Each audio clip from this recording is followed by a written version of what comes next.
Thanks for tuning in, you guys.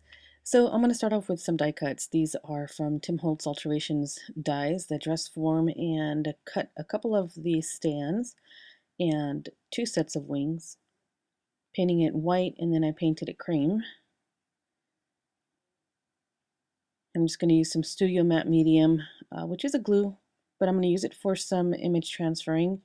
So I'm going to be doing the music sheet on the stands and also on the wings on both sets.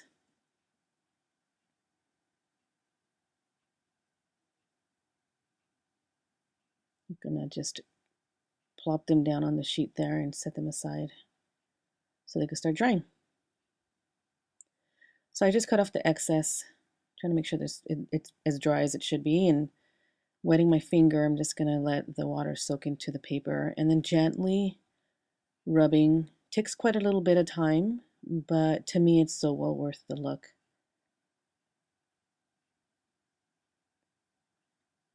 And I'm trying not to add too much of the water. I'm just trying to get just the paper wet because I don't want my chipboard to soak any of the water and cause it to swell. So I'm going to just be careful with that. And I'm trying to rub off as much of the paper as I can because I want to expose as much of the print that I can. And just to help it along, I'm just going to file off little excess, little hairy areas, little fibrous areas.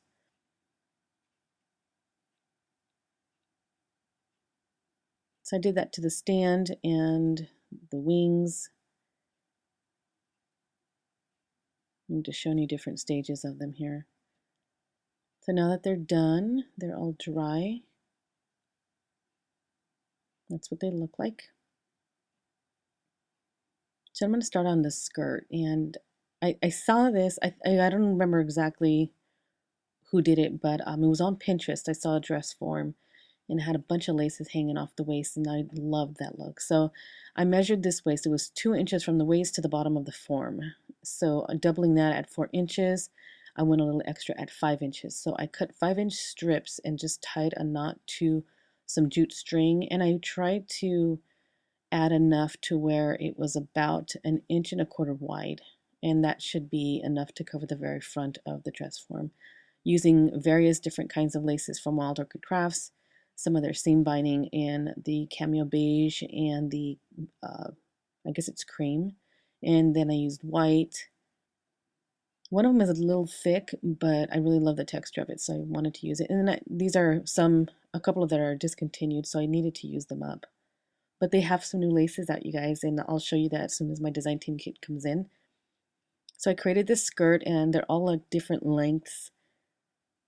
Looks really cool. So I end up painting the back side of that dress form because I don't know exactly how I'm going to position what and put what where. So I wanted to hide the chipboard.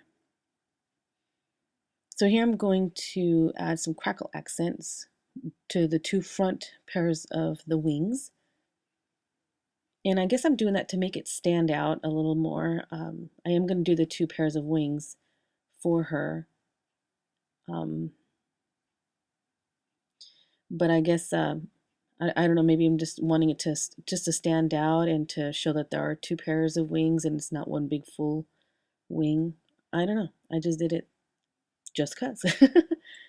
So here is, I'm just roughing up and distressing the chipboard, and this helps to make it look aged and handled and worn and stuff. So once I get it all the way around the dress form and exposing, some areas of chipboard, I'm gonna end up inking it up so that it picks up some what looks like staining, I guess, and it highlights the chipboard and yellows just a little bit more of the edges when using the distress ink. And again, I'm using old paper distress ink for this entire project.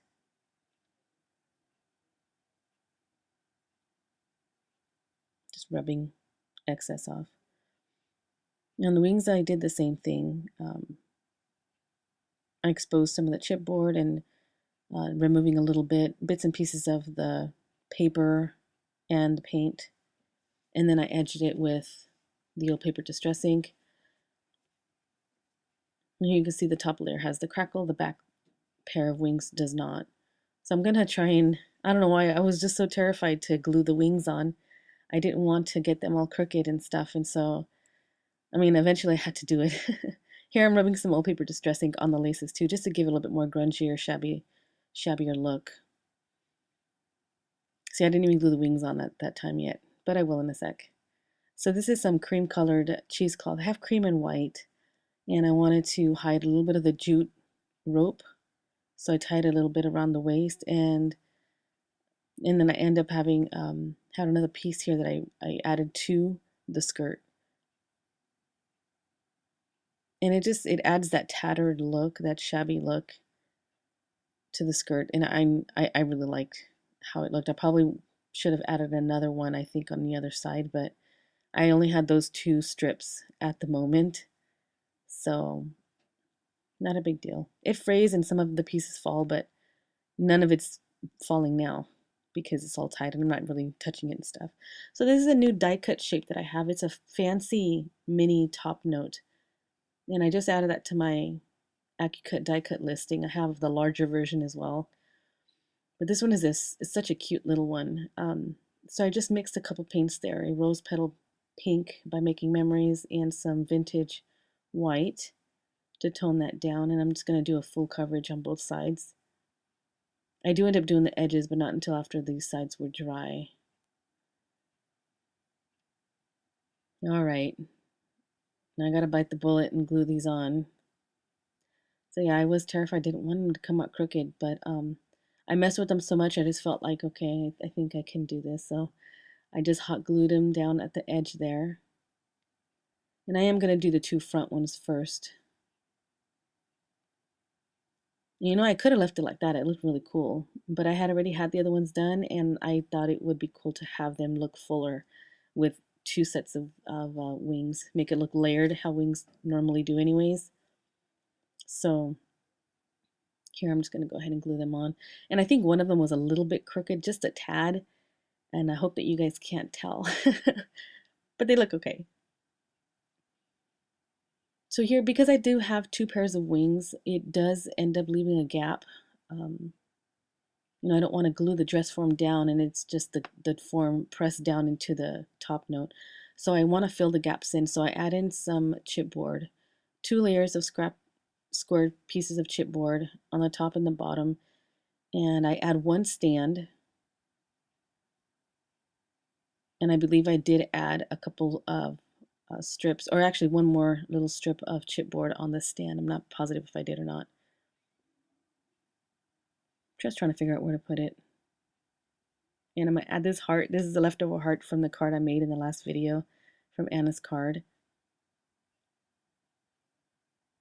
So here I'm going to just add gesso and just around the edges, and I'm going to add some streaks into this one too. So I just add with the applicator and then I rub it with my finger. And then again, I just add some more paint with the applicator and then rub it with my finger. Just make it a little streaky. I'm going to set it aside to dry. And then just dab it all over the dress form. Came out looking pretty good. I really liked it. This is Melissa Francis, one of her releases from last year. I think is winter last year. C'est la vie. Beautiful pastel colors. Gorgeous paper.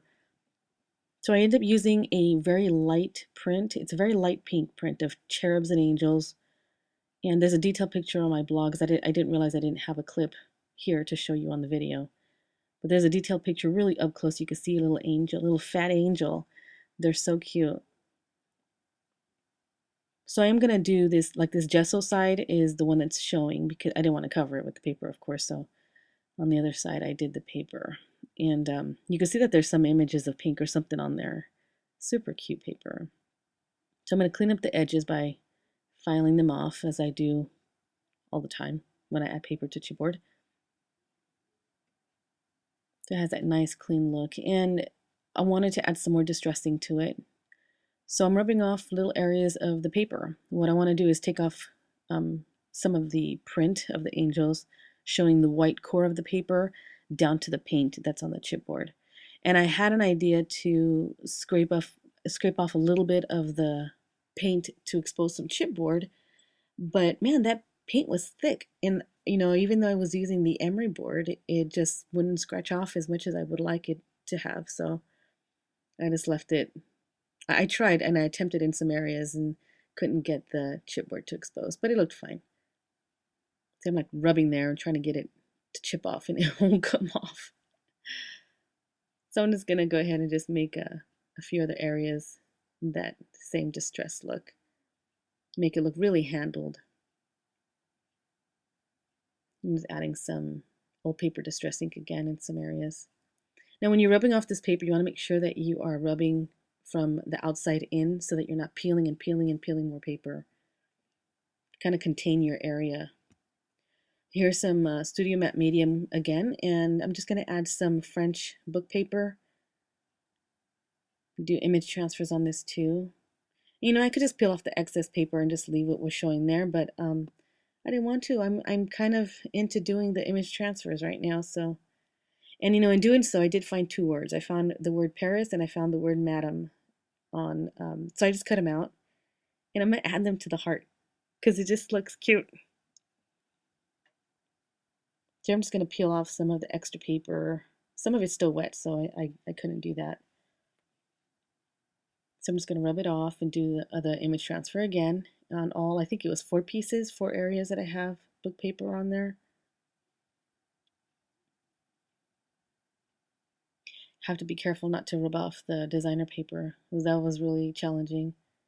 So I did. I ended up getting it. It turned out fine.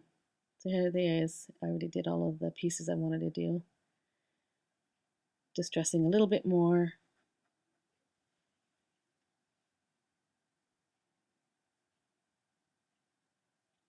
A little bit more of the old paper distressing. And I wanted to re-yellow, if that makes sense, on the notebook paper a little bit. So, oh yeah, I did add some more chipboard to the stand. So she's looking really good. I'm going to add her to the right side of the fancy top note chipboard die cut. Roughen up the doily. This is from Cherry Lynn Dies. I use this one all the time. I have another couple, but I don't know why. I always grab for this one. So I distress the edges and rough them up. And that way the ink kind of highlights because it soaks in really good when you rough up the fibers of the paper. So I'm going to add some Lindy Stamp Gang Scintillating Silver. I was down to the last bit in my bottle and there was nothing but like pure glitter down at the bottom. So it came out super, super glittery. And just dry it really quick because I don't want it to warp at all. And I found some loose areas. So I decided, oh, I got to do the peel back kind of look. So I did that on some spots, roughed it up, and I lifted some areas too. I think I lifted some chipboard on this corner. And that edge too. I'm just going to spray some scintillating silver on the top part of her too. Came out super shimmering, really pretty and tattered. I really love this project.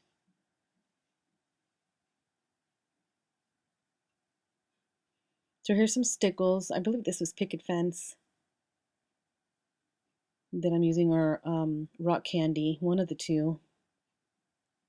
And this kind of gives that crystally icy look. I really, really love it. So I'm adding it to some of the areas just kind of randomly throughout the piece. You see the shimmer? Oh my God, that's so pretty.